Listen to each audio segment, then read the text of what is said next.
Qual o substantivo de hoje? Coletivo. Coletivo, ok?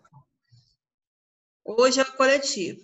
Então, toda semana a gente tem que focar em algum substantivo específico, tá?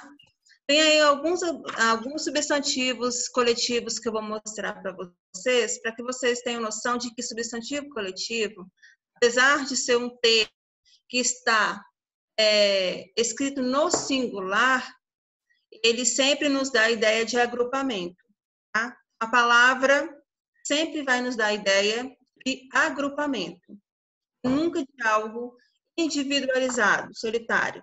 Um grupo é sempre referente a um grupo, ok? E nós temos alguns. Álbum, que faz referência a fotografias, né? Selos. Nós temos a fauna, okay? Que são os animais de uma determinada região. É bom vocês estarem atentos a esse pequeno detalhe, porque quando se fala de fauna, se fala de coletivo de animais, tá? Porém, coletivo de animais de um determinado lugar, tá? De uma determinada região. Por quê? Algumas regiões terão espécies que vivem ali, outras não, tá? Cada região tem uma especificidade, certo? Então, fauna sempre fará referência a uma determinada região, animais de uma determinada região, ok? E aí, na sequência, nós temos a colmeia, né? Nós temos a vara, que é o coletivo de porcos, tá? O arquipélago, que faz o coletivo de ilhas, olha que coisa mais linda. Constelação, que é o coletivo de estrelas. E observem que todas essas palavras, tá? Sempre fazendo referência a um agrupamento. Atlas, que é uma seleção de mapas reunidos num livro ou numa revista, tá bom? E elenco, que é o coletivo de atores, artistas de uma determinada peça ou de uma determinada novela ou de um determinado filme, certo? Alcateia, o coletivo de lobos, tá? Antes que alguém pergunte, a alcateia não recebe acento gráfico, por quê? Porque ditongo aberto perdeu o acento agudo após a reforma ortográfica, certo, pessoal? E aí, na página 17, que eu pedi para que vocês abrissem do livro didático, nós temos a nossa lista, okay, de substantivos coletivos. O substantivo coletivo, na nossa linguagem cotidiana, ele é muito pouco empregado, tá? Ele é um pouco esquecido até. Quando que a gente consegue perceber a presença dos coletivos? Num texto, numa apresentação, tá? Jornalística, quando está sendo transmitida uma notícia, nós percebemos que a formalidade daquela transmissão cabe o uso dos coletivos, mas no dia a dia a gente percebe que as pessoas não têm o hábito de empregar realmente os coletivos, substantivos coletivos, tá? É uma pena.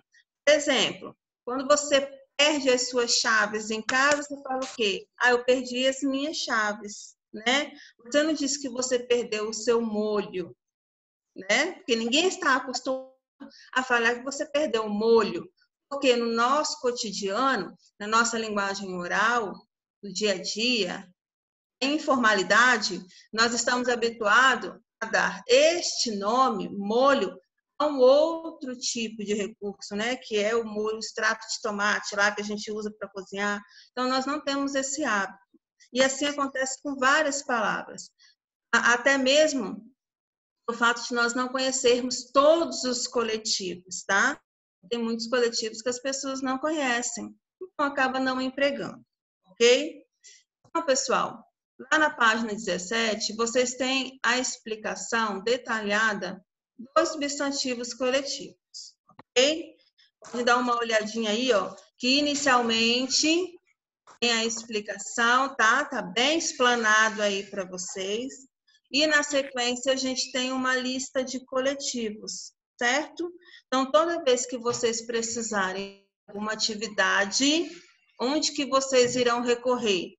Aí, na página 17, tá?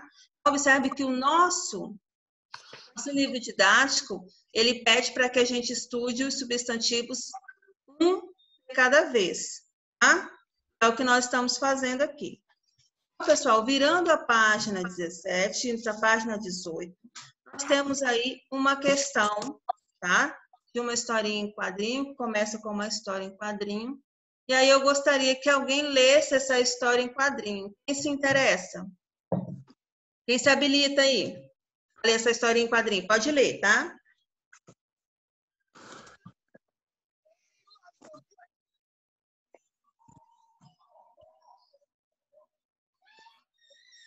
Tem menino tímido aí? É isso? Quem quer ler? Breninho? Não? Vamos Tia, lá. posso ler? Tia. Pode, amor. Quer? Você pode ler.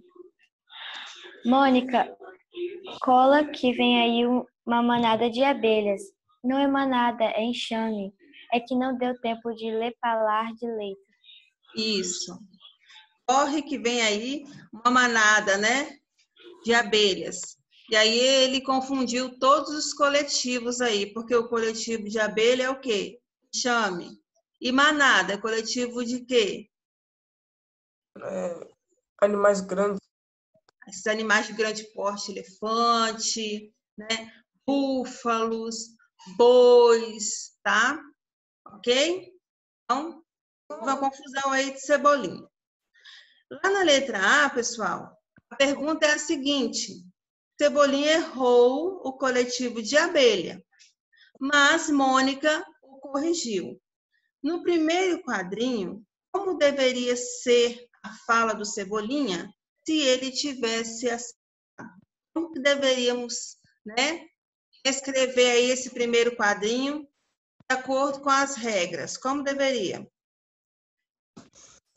Mônica, cola que vem aí uma enxame de abelhas. Isso. Certinho. Todo mundo concorda? Mônica, isso. Cola que vem aí um enxame de abelhas. Professora, mas eu não vou corrigir aqui a cola não do Cebolinha? Não, porque ele fala desse jeito, tá? Então, só vamos corrigir a parte do coletivo mesmo, ok? Mônica, cola que vem aí um enxame de abelhas. Tudo bem? Aí lá na letra B, nós temos o seguinte: considerando o que você sabe sobre o coletivo manada, a justificativa do Cebolinha, no último quadrinho, faz sentido? Que efeito a justificativa dele promove ao texto? Explique sua resposta. Vamos lá. Justifica o fato do Cebolinha ter feito essa confusão? Não, né? Depende, Não. vai que as abelhas é grande, sabe? Ah, mas nem tanto, porque a abelha é muito miudinha, né? Há muita diferença aí. Então, assim, não, né? Por quê? Porque as abelhas são pequenininhas. E a manada, né? Por quê? São animais de grande porte, são animais imensos, né? Então, portanto, essa confusão dele aí não é justificável. Ele não poderia ter confundido abelhas, que são pequenas, com manada, que são animais imensos, ok? Ele tentou disfarçar, mas, na verdade, ele confundiu mesmo, tá? Que é o que, na verdade, promove o quê? O humor da tira, certo? Ok, pessoal? E aí, na sequência, lá na questão 13, está pedindo para nós relacionarmos, certo? O substantivo com o seu real significado, tá? E aí, como que ficou a relação de vocês? Como que vocês relacionaram isso daí? Legião, coletivo de Soldados. hã? Soldados. Soldados. Soldados, isso. caravana é coletivo de quê?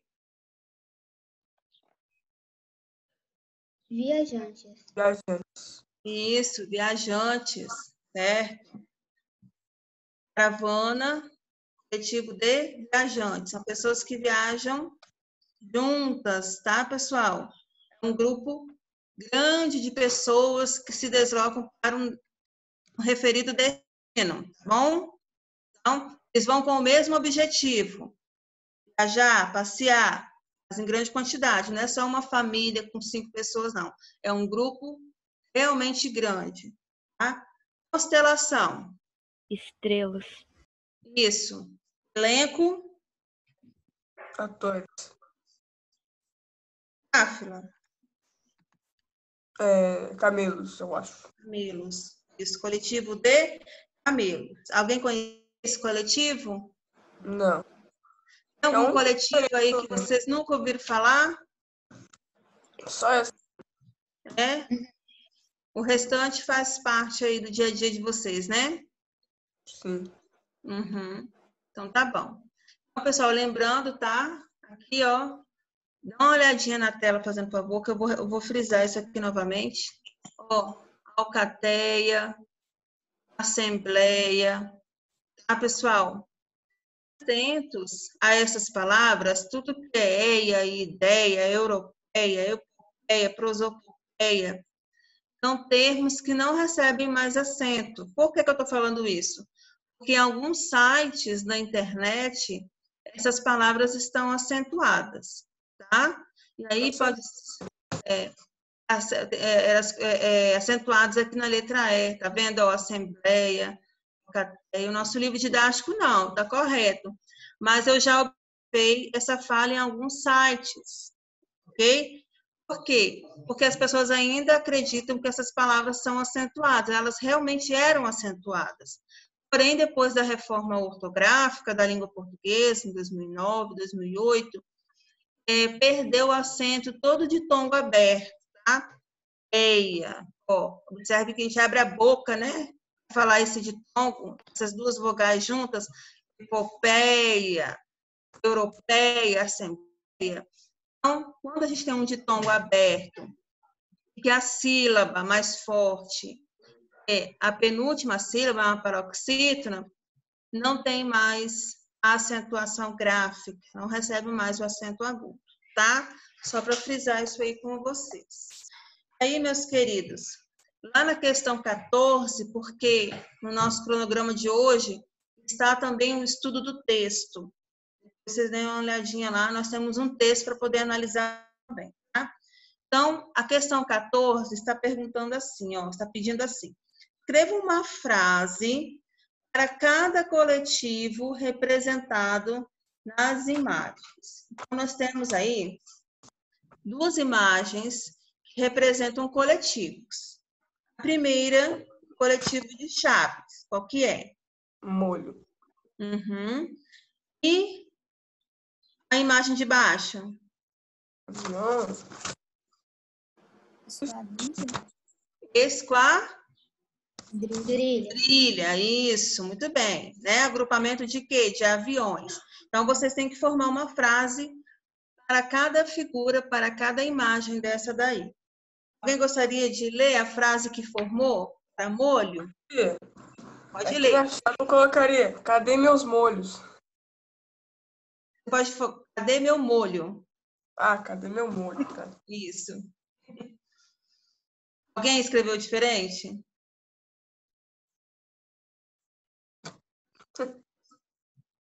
Isabela? Você escreveu? Eu? Aham. Eu botei. Eu ainda tô fazendo. Ainda está fazendo? Tá bom. Calma aí. Então tá. Alguém quer falar? Não? Acabei de falar, meu tio. Mais alguém? Olha. Ô, tia. Oi. Ó, eu me baseei no Danilo. Não estou achando meu molho. Isso. Legal também. Tá? A outra é esquadrilha. Quem fez?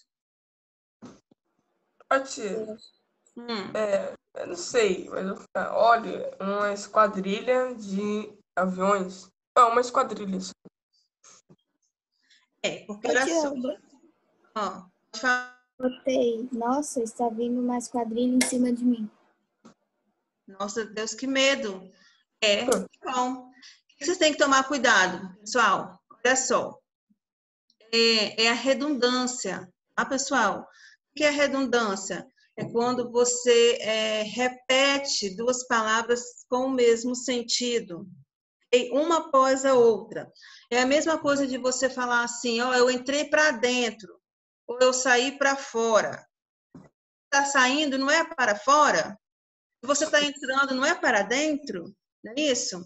Então, cuidado com as redundâncias. Por exemplo, a,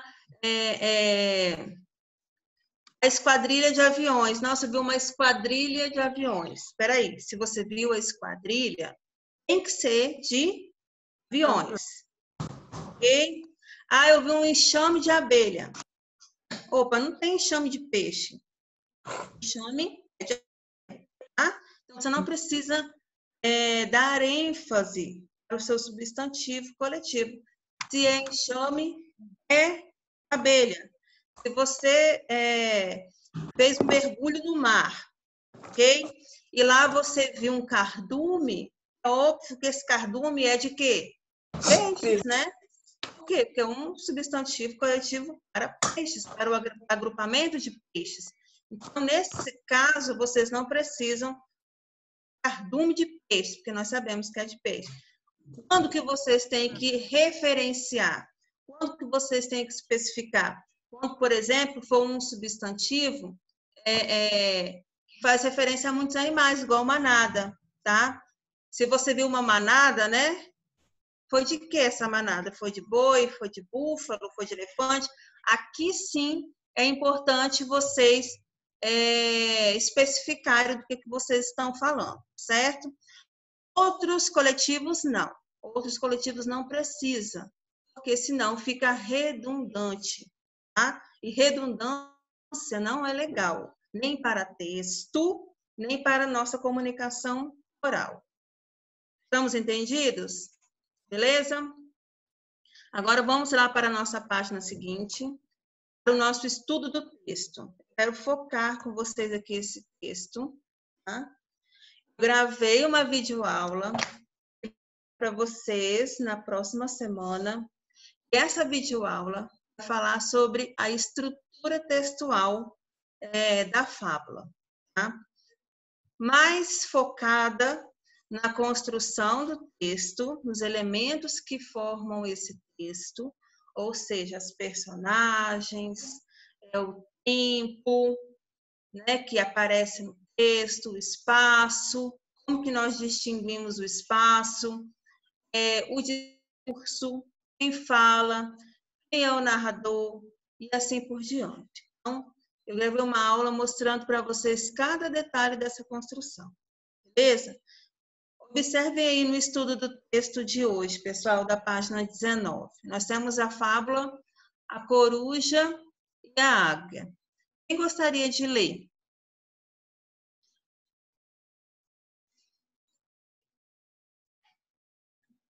Vou botar esses meninos tudo para ler. Aine, Leite. vai. Pode ler. Coruja e a águia, depois de muita briga, resolveram fazer as pazes. Basta de guerra, disse a coruja. O mundo é tão grande que é tolice maior o mundo é andarmos a comer os filhotes uma da outra. Perfeitamente, respondeu a águia. Também eu não quero outra coisa. Nesse caso, combinemos isto. De hora em diante, não comerás nunca os meus filhotes. Muito bem, mas como posso distinguir os teus filhotes? Coisa fácil, sempre que encontrares uns borrachos lindos, bem feitinhos, de corpos alegres, cheios de uma graça especial que não existe em nenhuma outra ave. Já sabes, são os meus. Está feito, concluiu a águia. Dias depois, andando à caça, a águia encontrou um ninho com 3 monstrengos dentro que piavam de bico muito aberto. Horríveis bichos, disse ela. Vê-se logo que não são os filhotes da coruja, meus, mas eram os filhos da coruja. Ao regressar à toca, a triste mãe chorou amargamente o desastre e foi ajustar contas com a rainha das aves. Que, disse esta admirada, eram teus filhotes aqueles monstrenguinhos?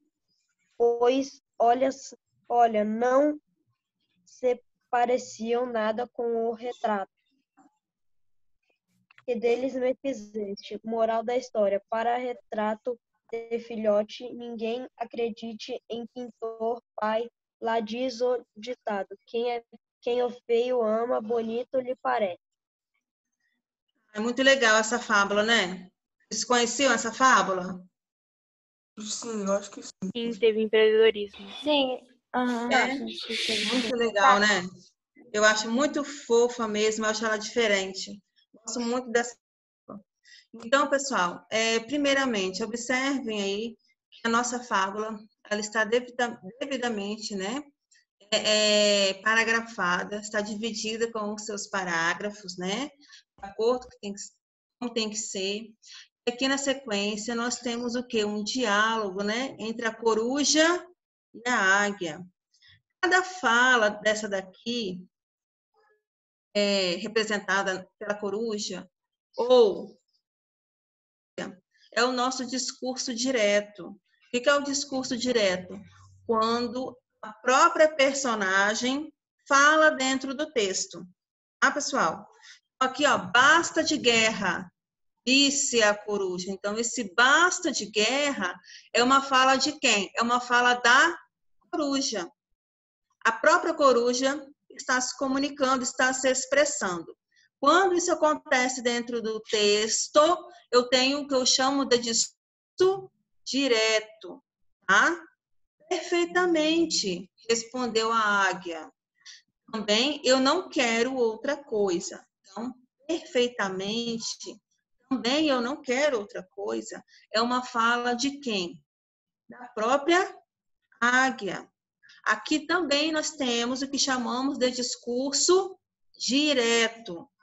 Ok, sexto ano? Isso é muito importante, que vocês identifiquem o que é o discurso dentro de um texto. Se porventura esse texto aqui não tivesse esses diálogos e ele fosse totalmente apresentado pelo narrador, tá? Todo ele e todas as falas, tanto da águia quanto da coruja, fosse apresentada pelo narrador, então eu não teria um discurso direto, teria um discurso indireto. Como que esse discurso indireto se apresentaria para mim? Em forma de aspas, né? Entre aspas. De alguma maneira, o narrador, ele colocaria a fala das personagens da coruja e da águia, entre aspas, ou ele simplesmente reproduziria a mensagem que ele quer transmitir, ok? Contaria tudo em terceira pessoa, aí não apresentaria a fala de ninguém. Tem um texto na videoaula que eu gravei, que eu coloquei os dois exemplos para vocês, tá? Um texto com discurso direto e um texto com discurso indireto. E por quê? Porque eu percebi que nós passamos muito rápido pelo discurso e aí ficou pendente, não pôde, tá? Então, pessoal, aí na sequência, nosso texto, tem algumas palavrinhas, observem aí, ó, elas estão em destaque. Vestir, borrachos, regressar, retrato. Não é isso? Sim. Écia, qual é o significado de distinguir aí na questão 1? Dá uma olhadinha. Perceber a diferença de uma coisa e outra. Perceber a diferença entre uma coisa e outra. Isso. O que vem a ser borrachos? Aves novas, sem a pluma completa, e que ainda não são capazes de voar. Isso. São aqueles filhotinhos, né? As aves, peladinhas ainda sem as plumagens. Regressar. Voltar, retornar. Isso. E retrato. Descrição. Isso.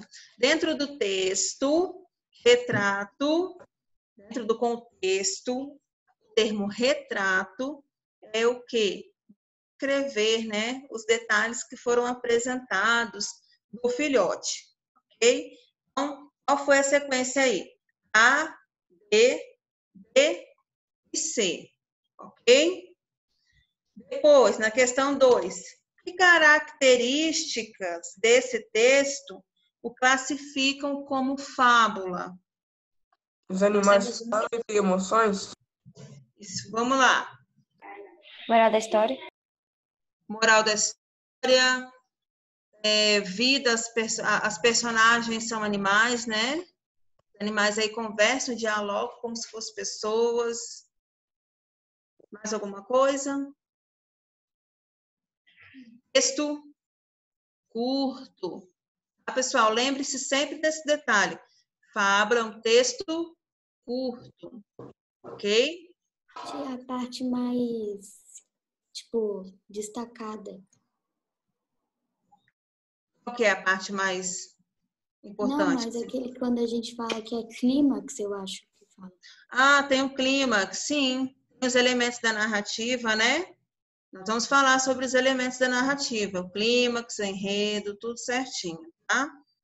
Então, pessoal, para minimizar aí a resposta de vocês e não ficar muito longa, coloquem os itens principais, ok?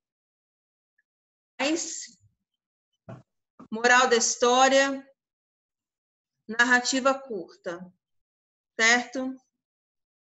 Escrevam aí, bem organizado, ok? Para nós seguirmos em frente. E aí, lá na questão 3, página 20, nós temos o seguinte: sobre o foco narrativo, isto é, sobre o narrador da história, responda ao que se pede. Quando se fala de foco narrativo, nós estamos falando do narrador. Quem é esse narrador? Esse narrador é um narrador personagem? É um narrador observador? Então, quando se fala em foco narrativo, é para que vocês consigam identificar o tipo de narrador dessa história. E aí, quem está contando essa história para nós? A coruja, a águia ou é um narrador em terceira pessoa? Narrador em terceira pessoa. Narrador em terceira pessoa. Isso aí, é o narrador em terceira pessoa, né? É o narrador que está observando e está contando. Ok? Letra B. Copie um parágrafo que comprove a sua resposta anterior. Olha, na letra B, nós vamos precisar de um fragmento do texto que comprove a nossa resposta aí da letra A, né? Posso O texto. Isso, qual que você colocou? Coruja e águia, depois de muita briga, resolveram fazer as pazes. Muito bem. Isso aí. Excelente fragmento, tá? Isso.